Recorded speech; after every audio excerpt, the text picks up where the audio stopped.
billahi minasyaitonir rajim. Bismillahirrahmanirrahim. Assalamualaikum warahmatullahi wabarakatuh. Hamdan wa syukran lillah. Allahumma shalli ala sayyidina Muhammadin al-Fatih lima ughliqa wal khatim lima sabaqa wa nasiril haqqi bil haqqi wal hadi ila siratikal mustaqim wa ala alihi wa qadri wa miqdaril azim.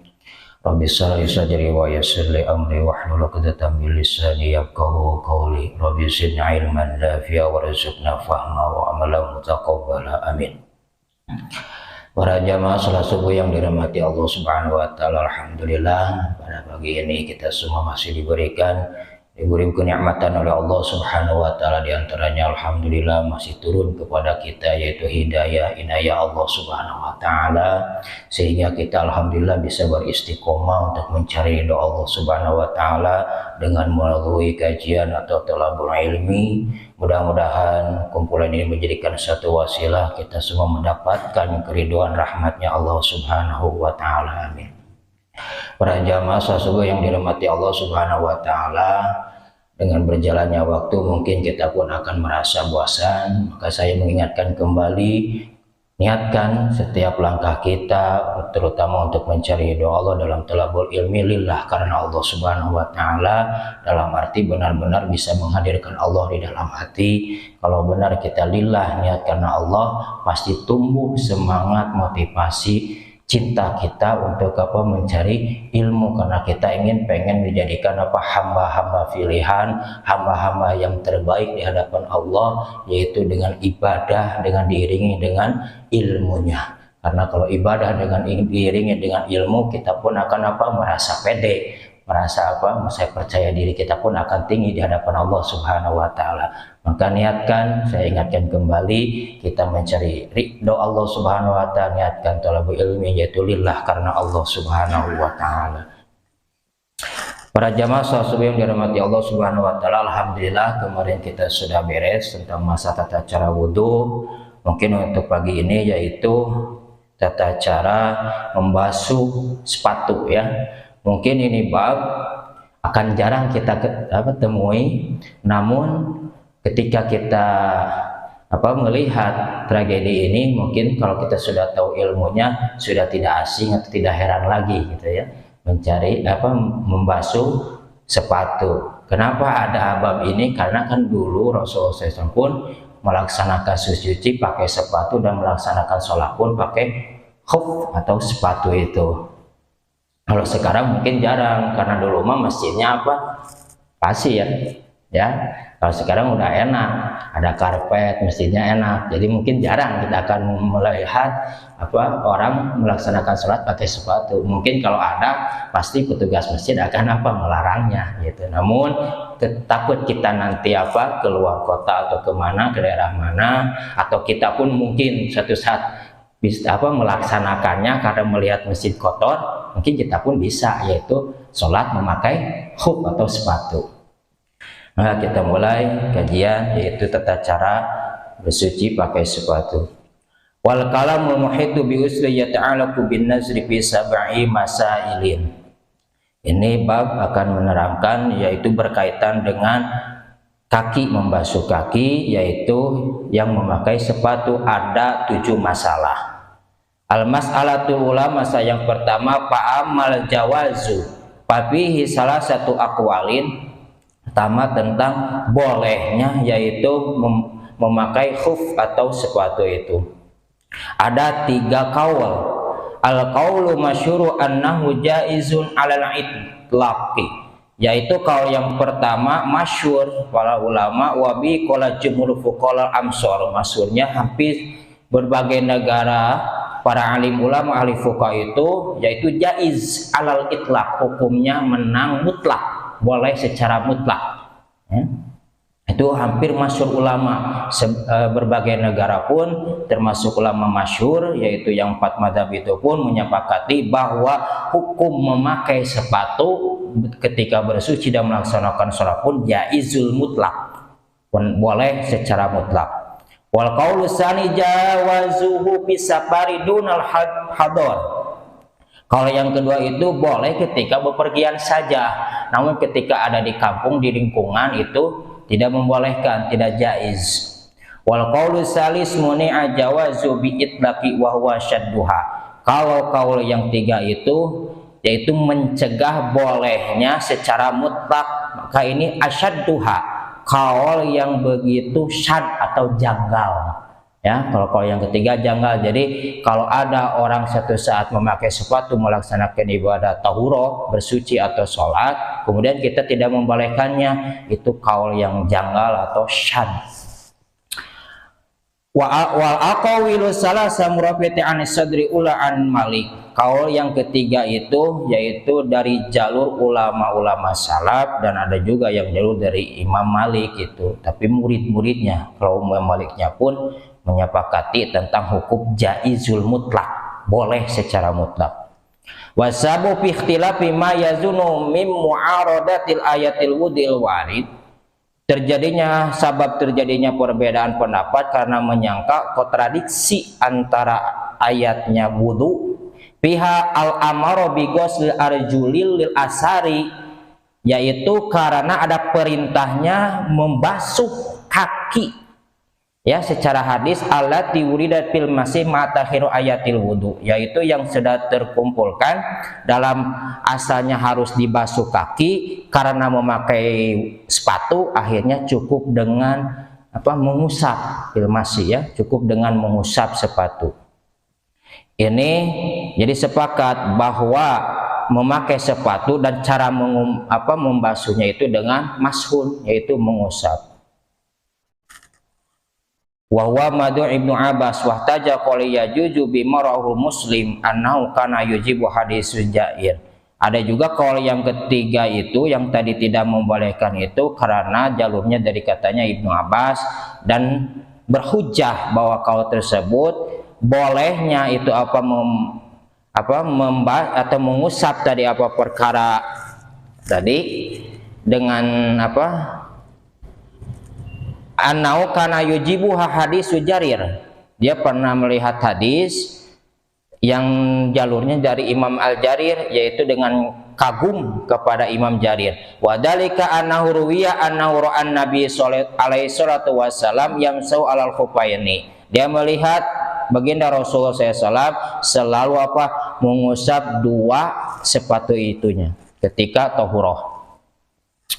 Jadi artinya hukumnya boleh secara mutlak ketika orang mau melaksanakan tahuroh, tidak bisa susah untuk membuka sepatu, atau ketika melihat masjidnya itu kotor banget, kalau kita buka sepatu itu akan terkena najis. Itu yang masalah pertama tentang boleh hukumnya memakai sepatu. Itu udah masyhur ulama. Al-mas'alatu tsaniyah, masalah yang kedua, wa amma tahdidu muhalafah ikhtalafu aidan fuqahal amsor, yaitu tata cara mengusap sepatu. Yang kedua, tadi mah boleh hukumnya memakai sepatu, sekarang tata cara mengusap sepatunya. Wa qala qaumun innal wajiba min dalika masuk a'lal khafi wa annal masihal batin a'ni asfalal khafi mustahabun. Ada sebagian kaum itu wajib hukumnya mengusap sepatunya itu atasnya saja. Kira sepatu atasnya saja, ya Pak, atasnya. Kemudian kalau yang bagian bawah menurut kaum tersebut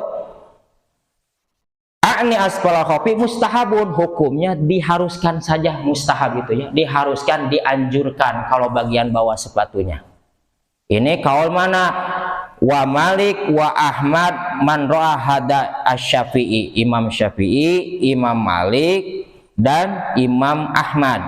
Jadi kalau beliau-beliau itu mewajibkannya dalam membasuh sepatu itu atasnya saja, jadi bawahnya bahasanya mustahab, diharuskan. Jadi bukan sunat, mustahab, diharuskan gitu. Hampir mendekati dengan hukum wajib gitu. Dan kalau secara logika pun malahan penting kalau yang bawah, takut menginjak najis. Wa huwa madhhabu Ibnu Nafi min ashabi Malik, ada juga jalur dari Ibnu Nafi, beliau adalah sahabat Imam Malik. Wa minhum man aujaba masalu duhuri faqat walam yustahab masaul butun. Kalau menurut Ibnu Nafi Yang wajib itu atasnya, kalau yang bawah tidak apa-apa, jadi tidak diharuskan. Kalau secara logika sebetulnya bagus yang bawah ya, karena takut menginjak najis. Namun karena untuk tata caranya itu tidak apa-apa yang atasnya saja. Karena dia melogikanya katanya mungkin ketika berjalan pun akan apa, terkena kotor lagi. Terus wahwa madhabu Abi Hanifah wa Dawud wa Sufyan wa Jamaah, dan beliau pun masih ada jalur dari Abu Hanifah, Imam Dawud, Imam Sufyan, dan golongan yaitu sebagian ulama. Wasyadu ashabu pokola innal wajiba masahul batin awil a'la ayyuhamal masahun. Nah, ada juga ini mah kalau janggal, wajibnya itu mau atasnya saja mau bawahnya saja, tersalah milihnya gitu. Jadi dia tidak mempunyai apa i'tikad atau patekadan yang mewajibkan, jadi kayak mang-mang gitu, mau atasnya saja terserah mau bawahnya saja. Ini kaul yang janggal gitu ya. Jadi tidak, kalau bisa tidak boleh diikuti. Kalau ketika suatu saat apa terjadi kepada kita, bagusnya itu yang kaul pertama itu. Jadi bahasanya wajib yang atas, karena itu kan termasuk kemarin wajibnya itu bersuci kaki, terutama sepatunya minimal wajibnya menutupi ini mata kaki ya. Dan di antara yang bersuci itu apa? Atasnya kan. Kemarin waktu kaki itu atasnya. Itu kan udah hukum wajib. Nah, untuk masalah bawah itu mustahabun hukumnya, disunatkan saja. Mustahabun diharuskan saja. Wasabu ikhtilafatu aridul asa wa dzalika wa tasbul masli bil ghusli wa dzalika anna dzalika asaru muta'aridun ahaduma hadisul Mughirah. Masalul alal khufi wa batinah. Beliau mengatakan tentang wajibnya mengusap terutama masalah yang atas dan yang bawah. Ada yang mengambil dari hadis Al-Mughirah bin Syu'bah yang mana annahu sallallahu alaihi wasallam masa alal khufi wa batinihi. Rasulullah pun selalu mengusap apa? Atasnya sepatu dan bawahnya sepatu. Wal akhiru hadis, adapun hadis yang lain, lau kana dinu bi ra'yi lakana asfalul khaffi aula bil masi min a'lahu. Jadi ada juga hadis yang lain, seandainya kalian bijak dalam pemikiran terutama dalam melaksanakan agama yang lurus, mungkin akan bukti bahwa yang bawah itu lebih utama daripada membasuh yang atas.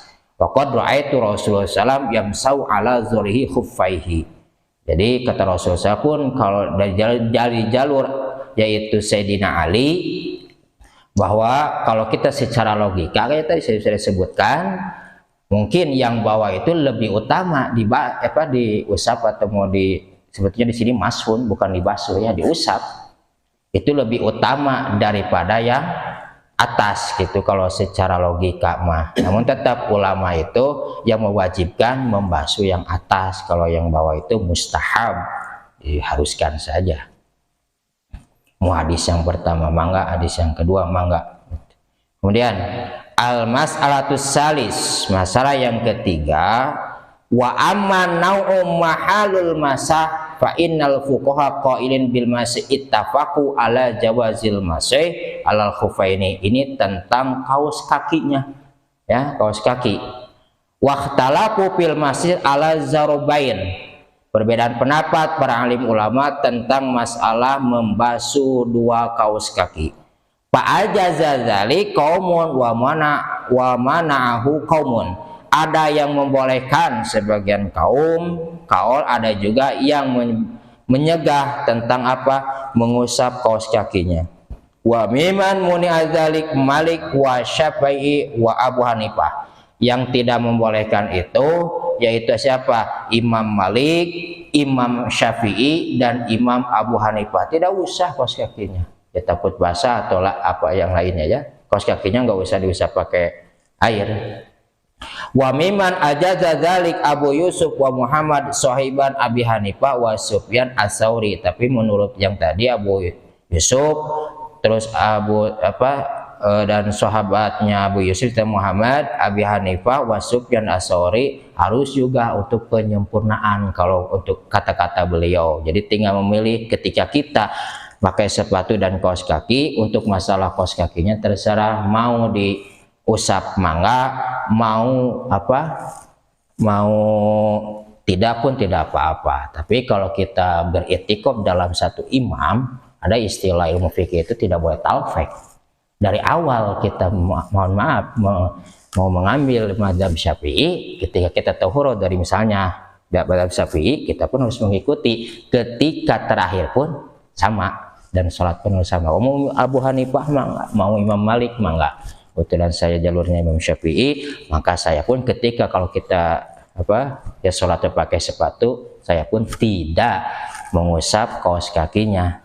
Gitu. Kalau misalnya ada yang mengusap, berarti harus dari awal tidak boleh memakai dua imam, harus satu imam ya, istilah fikih talfik. Jadi kalau bisa tidak boleh talfik.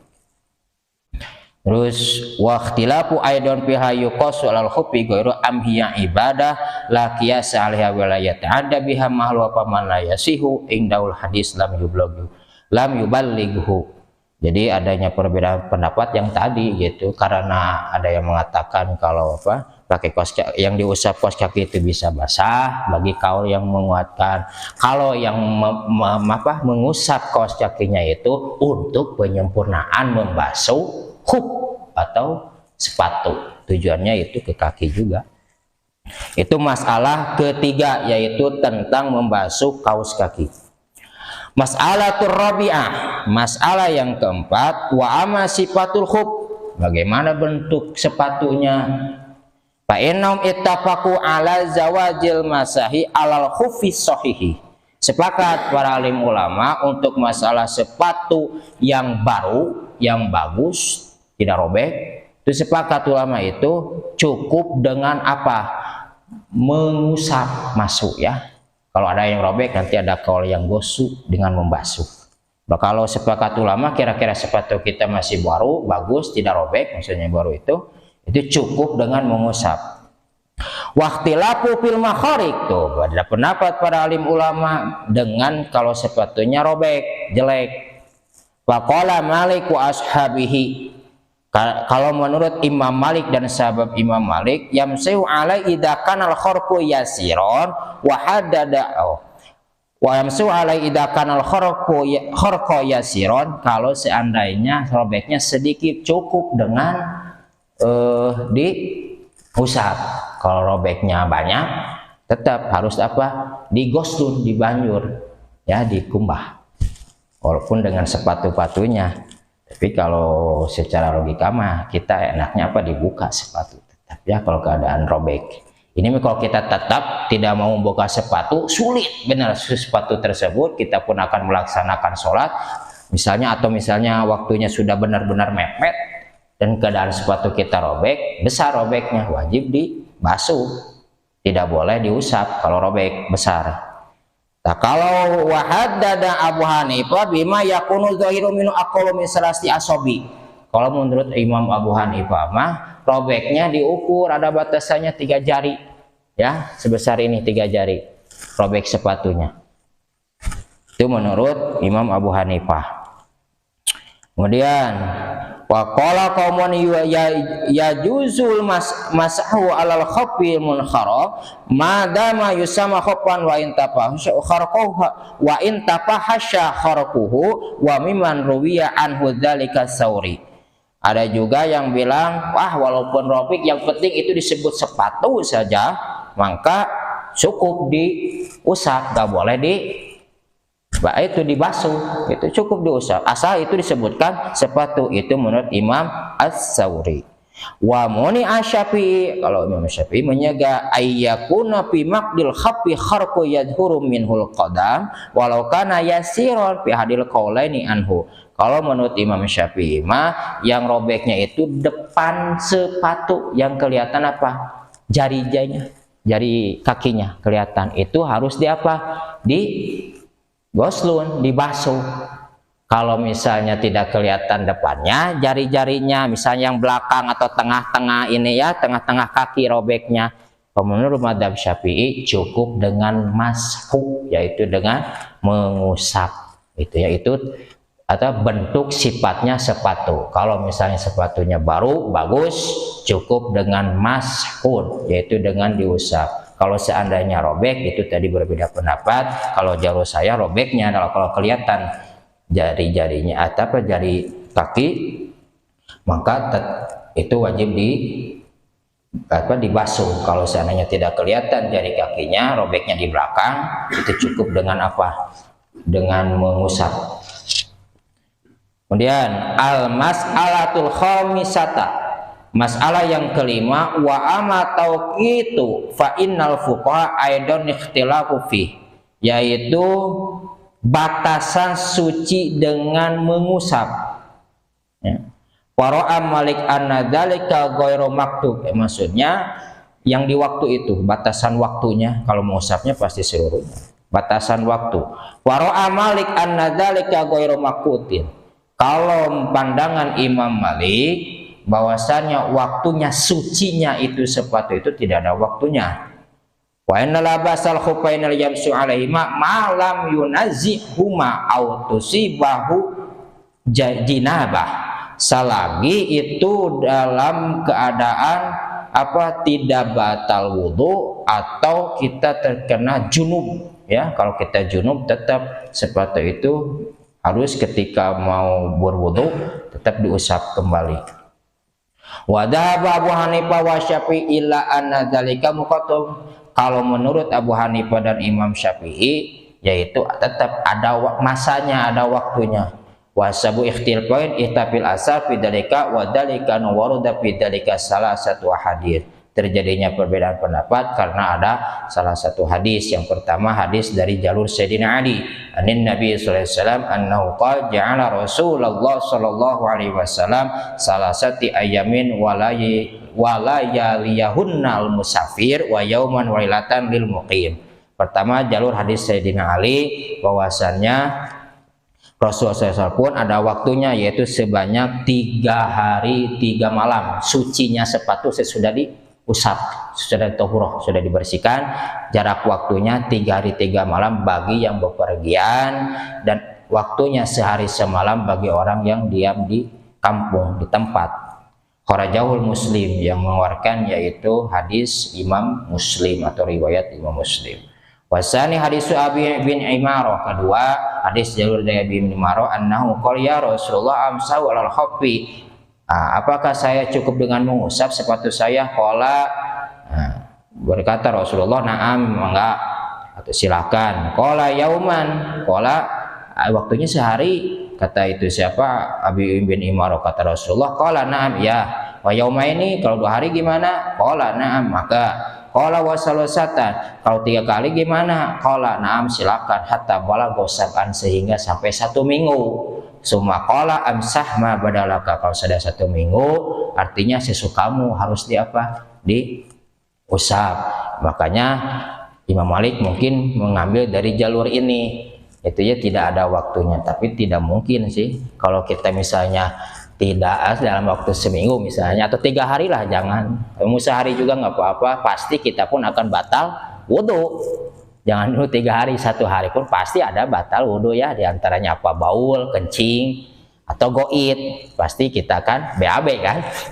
Itu pasti membatalkan wudhu. Artinya ini cuma isyarat saja. Seandainya kita kuat 3 hari tidak batal wudhu, itu pun masalah sepatu sah, gitu ya, bisanya kuat, tidak melaksanakan pembatalan wudhu. Dan itu masalah kelima tentang jangka waktunya sucinya itu khuf atau sepatu. Al-mas'alatus sadisa, masalah yang keenam, wa amma syaratul masyi alal khufaini, syarat mengusap 2 sepatu. Bahwa antakuna rijlani tahirataini bi tahuril wudu'i wa dzalika syai'un mazmu' alai illa khilafan syadan. Sudah tidak ada perbedaan pendapat ketika kita mau memakai sepatu wajib dalam keadaan apa? Suci, sudah berwudu ya. Jadi itu tidak lagi ada perbedaan pendapat. Jadi sebelum memakai sepatu kita harus berwudu dulu gitu. sebelum memakai sepatu. Artinya kan dalam keadaan suci, walaupun syaddan, ada yang janggal gitu. Nah, sudah berwudu, kemudian misalnya gimana ketika sudah memakai sepatu batal, wudunya masih masih apa? Masih dalam keadaan suci, tidak batal. Kan kalau tadi ketika belum pakai sepatu itu kita apa? Sudah berwudu, otomatis suci. Kemudian ketika berjalan, mau melaksanakan sholat, waktunya jarak lama lah. Pagi-pagi kita sudah berwudu, duhur kan mungkin lama, ada sampai berapa jam dari pagi itu? 4 jam atau 5 jam lah. Tapi belum batal wudunya. Apakah sepatunya wajib dimashun, diusap atau tidak? Dan sedangkan kita sudah berwudu. Yaitu tetap masalah sepatu itu enaknya untuk penyempurnaan mashun, diusap. Ada juga sebagian kau tadi yaitu tidak usah, karena kita pun sudah sudah dalam keadaan suci, kan takut menginjak najis, itu terserah. Makanya itu untuk penyempurnaan itu wajib mashun, diusap gitu.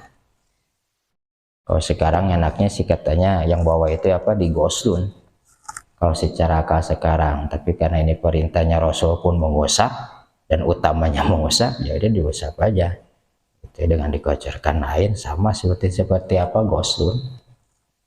Kemudian yang terakhir masalah sabi'ah.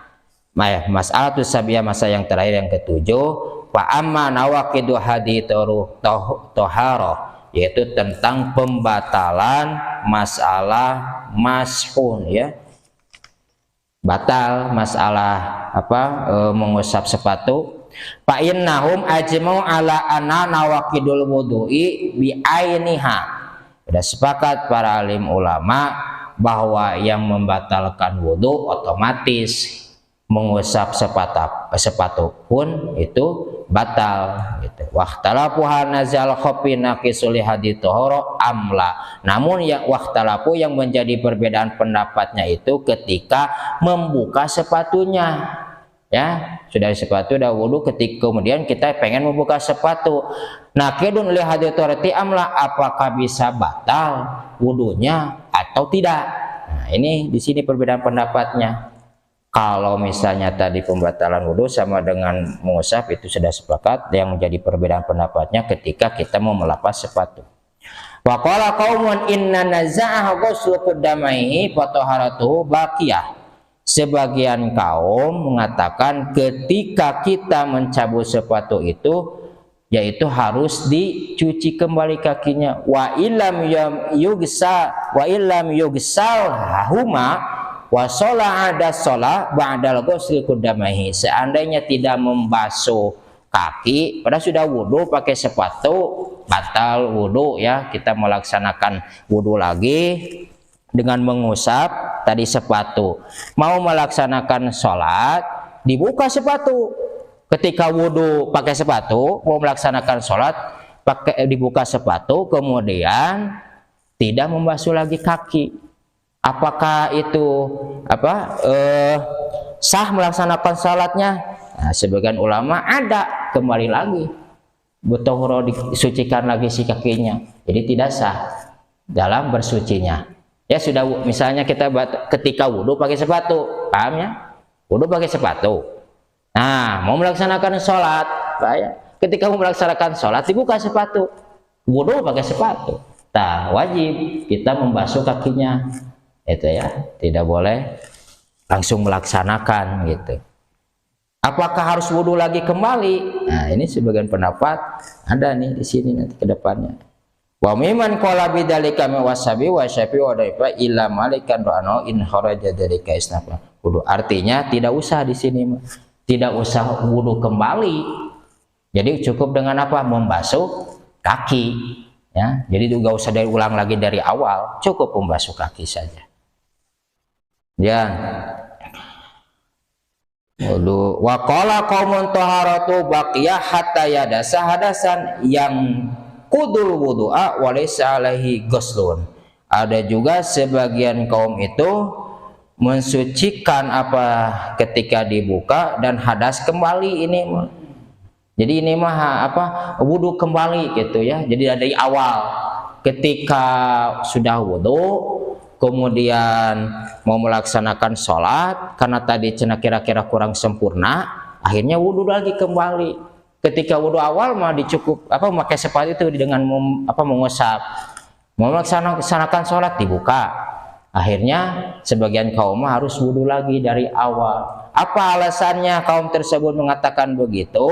Karena dia menekadkan bahwa kemarin kan ada syaratnya wudu itu berturut-turut, ya, berturut-turut. Jadi artinya berturut-turut itu harus pas dari apakah mau pakai sepatu atau tidak. Itu yang mewajibkan kemarin rukunnya ya. Jadi intinya wudu kembali. Ada juga yang mensunahkan, bukan bahasa tertib tapi mutawaliyah kemarin kan ya. Kalau dari madhab saya kan sunat ketika wudu kembali, artinya ketika sunat itu tidak apa-apa, tidak diulang kembali, cukup dengan membasuh kaki itu ya, paham? Jadi ada yang wudu kembali ketika dibuka sepatu, ada juga ketika dibuka sepatu itu apa? Tidak usah. Kalau jalur saya tidak usah karena kemarin dalam syarat sahnya wudu berturut-turut itu hukumnya sunat. Itulah perbedaan pendapatnya. Kalau mewajibkan kemarin mutawaliyah berturut-turut dalam syarat sahnya wudu, diantaranya jalur Imam Malik ya, kemarin mewajibkan, maka wajib ketika buka sepatu itu wudu kembali. Itu. Maka barangkali ada pertanyaan tentang masalah ya. Saya jelaskan dikit ya Pak. Ya. Jadi Bapak-bapak, khuf itu sifat sepatunya seperti kaos kaki terbuat dari kulit. Ya. Cuman ketika dibawa jalan lama itu dia nggak sobek. Jadi bentuknya bukan sepatu seperti sepatu sekolah, bukan. Jadi bawahnya memang seperti halus gitu, sehingga bisa diusap, bisa dibasuh. Jadi bentuknya itu seperti kaos kaki, cuma terbuat dari kulit. Kalau kita sering kemarin itu pakai sleting, Pak. Ya. Jadi bentuknya nggak seperti sepatu umumnya, seperti kita dipakai jalan-jalan lari gitu, kuat nggak. Jadi bentuk kufain itu seperti kulit, ya, kaos kaki tapi bentuknya kulit, gitu, tebal. Ya, itu disebut kuf itu di situ. Sehingga kenapa bisa dibawa ke masjid, bisa dipakai sholat, dan biasanya orang yang pakai kuf itu terjadi ketika cuaca dingin, sangat dingin, ekstrim. Nah itu diperbolehkan. Nah tadi pemakaian kuf itu ada beberapa cara. Yang pertama pendapat pertama untuk orang yang mukimin di rumah, seperti kita di masjid sendiri, ini 1 hari 1 malam dibolehkannya. Nah boleh lebih dari 1 hari. Tapi kalau untuk musafir itu boleh 3 hari minimal. Ya. Bahkan tadi ada pendapat yang seminggu ya. Yeah. Jadi untuk yang bepergian boleh sampai seminggu. Ya. Caranya gimana cara pakai kuf itu?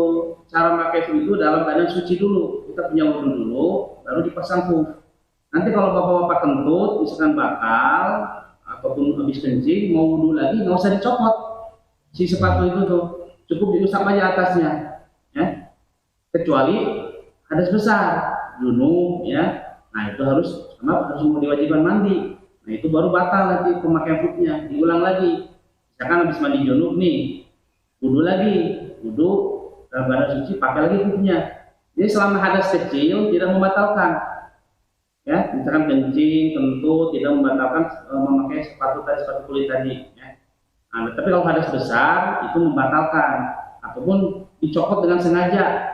Nah, dicopot itu bisa membatalkan. Jadi bolehnya kalau untuk di rumah di tempat sendiri 1 hari 1 malam, untuk yang bepergian minimal 3 hari itu batasnya. Nanti kalau batal ulang lagi dari awal, itu dulu cara makainya. Dalam keadaan suci baru dipasang kufnya. Nah, nanti kalau hadas besar batal karena wajib mandi. Gimana caranya pakai lagi? Nanti wudu lagi dalam keadaan suci baru dipakai. Ini yang tidak membatalkan hadas kecil aja. Hadas kecil kencing tentu tidak membatalkan, tidak usah dicopot. Tapi kalau hadas besar jadi bentuk sepatunya itu seperti kaos kaki Pak ya. Yang saya tahu itu pernah belajar itu bukan seperti sepatu yang ketika dipakai di luar gitu, injek-injek tanah itu enggak. Jadi bentuknya seperti sepatu kaos kaki tapi tebal dari kulit. Bahannya itu dan buat dipakai jalan lama tuh kuat, nggak sobek. Itu aja Ustaz. Jadi Ya. saya lihat video itu supaya kita bingung Ya. seperti apa sih bentuk sepatunya. Oh iya, itu lupa. Sepatu bola, sekolah gitu, jadi Ya. sekolah ekstrim kalau dibawa ke masjid tuh gitu kesannya. Syukron Ustaz, bagus itu. Harusnya dari awal ya, lupa saya untuk mendetilkan bentuk sepatunya. Emang ada dari awal pun, itu diantaranya itu, yaitu berbentuk kaos kaki, namun ya tadi kayak Ustaz, terbuat dari kulit ya. Itu syukron Ustaz, bagus untuk penjelasan. Barangkali ada pertanyaan yang lain? Ya, Waktu musim COVID ya, itu semua tertutup. semua ada kewajiban dari Kementerian Kesehatan. Ya. Itu mungkin ada yang lama, ada yang beberapa hari. Ya. Itu nggak dicopot-copot itu. Ya. Itu bagaimana penanganannya? Juga dalam tentara perang atau Ya, ya. latihan. Ya, ya. Kan sepatunya bukan yang diceritakan hook itu. Ya. Itu sepatu kulit. Itu, Nah, itu bagaimana? untuk tadi kan ada kaul, terutama yang paling bawah itu Pak ya, yang seperti tentara itu. Bisa dikategorikan itu kalau bisa benar-benar darurat kita tidak bisa dibuka. Ya, itu. Itu kan yang tadi kata Ustadz itu hub itu yang berbentuk apa? Kaos kaki. Namun ini mau berbentuk kayak tentara itu bisa. Tapi yang paling abdolnya itu ketika apa? Dibasuh yang bawahnya. Abdolnya itu. Ya, untuk menjaga menghilangkan najis. Kalau yang kayak Ustadz tadi cukup dengan diusap bentuk sepatunya. Walaupun sah Pak. Ya, itu sepatu tentara itu kan menutupi mata kaki. Ya, itu tuh kayak kategori gitu. Kalau betul-betul susah untuk dibuka dalam darurat. Gitu. Kalau misalnya bisa ya sempurna itu dibuka. Nah, seperti masalah COVID itu kan tadi ada. Kalau misalnya dalam keadaan jinabah, hadas besar, saya saja. Dan di sini pun sama. Kalau dalam keadaan jinabah, bahayanya. Kalau misalnya cuma melanggar hadas-hadas kecil, ya seperti beda yang lainnya, itu bisa dengan menggunakan diusap saja. Jadi nggak usah dibuka gitu. Diusap berwudu dan yang lainnya. Gitu. Ketika yaitu memakai huf. Biasanya kalau wudu, kalau dalam pakai apa? Pakai seragam COVID biasanya dibuka kembali Pak ya semuanya. Ya, syukran. Tak gitu Pak ya. Kalau masalah yang sepatu tentara itu bagusnya bahwa itu dilanjur gitu. Yang menuju perang darurat. Darurat ya. Latihan beda. Waktunya juga apa di batas di latihan itu. Ya. Nggak bisa langsung. Pasti dalam keadaan darurat ya Pak ya. Siap. Di Jarama Pak, menurut latihan tentara soalnya. Ada yang ngejama itu tuh biasanya. Terus barangkali yang lain paham Pak Haji yang tadi? Pak Haji paham yang tadi? Dan enggak masalah hub udah cukup ya, alhamdulillah. Enggak kalau Pak TKM alhamdulillah kalau sudah cukup.